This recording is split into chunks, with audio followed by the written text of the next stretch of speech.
All right, well, the great day outlook not looking too great as to be expected with the forecast, which I'm sure you've heard by now, of course, looking at your apps on your phone. We have a lot of rain and some cold temperatures coming our way. Now, there will be some breaks in the rain Thursday and Friday, so I think, being optimistic, we'll say it's kind of in the meh category, but more steadier showers tomorrow and Saturday are going to hold us down a little bit, and I'm just going to say, it might be downright bad in some cases. So we'll have pretty much the definition of scattered rain into the day. Notice we'll have a little bit of breaking here and there, but overall it could be kind of steady, light to moderate rain for a lot of us. But then in the evening, our actual cold front comes through. So at 6 o'clock, we'll start to notice a line forming on the west side of the state, pretty much directly overhead between about 9 and 11 p.m. And this is where a majority of our rainfall totals will come from as that cold front comes by. Now, these are just rain, maybe a crackle of thunder here or there. Nothing severe, nothing like that. This system is honestly way too cold for anything like that. But notice we'll have a couple periods of rain even behind that, especially into Thursday.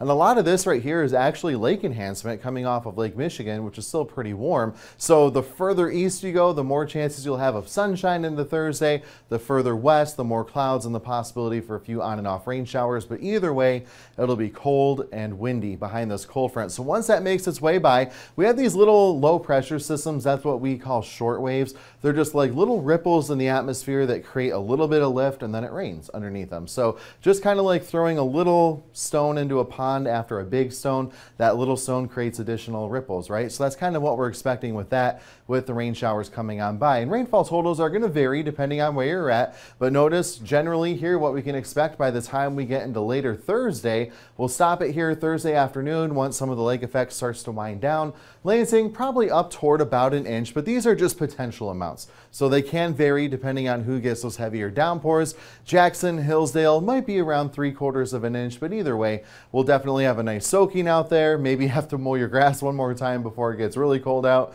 or just let it go. It's the end of the season, right? But a lot of cool air will be spilling on in. Friday, we have some blues showing up for parts of the state, and those blues really take hold over the next several days. Look at Monday.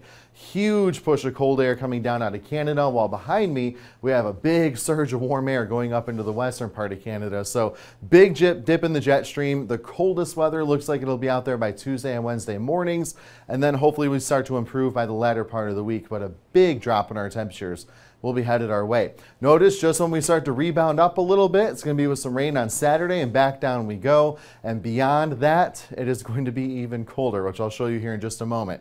So temperature-wise, tomorrow will be spread depending on where you are, but generally we're looking at 60s out there. So areas like Bath Township, DeWitt, probably about 63. Dimondale, 62. So we're not going down to the river, walking or kayaking that day in Dimondale. It is definitely going to be chilly. But notice on the western part of the state, maybe a degree or two warmer, but overall, wind and rain, not the best forecast for us. So taking a look at that 7-day planner, here's where things start to get, of course, a little hairy, and I'm going to block these last 2 days really quick with my body.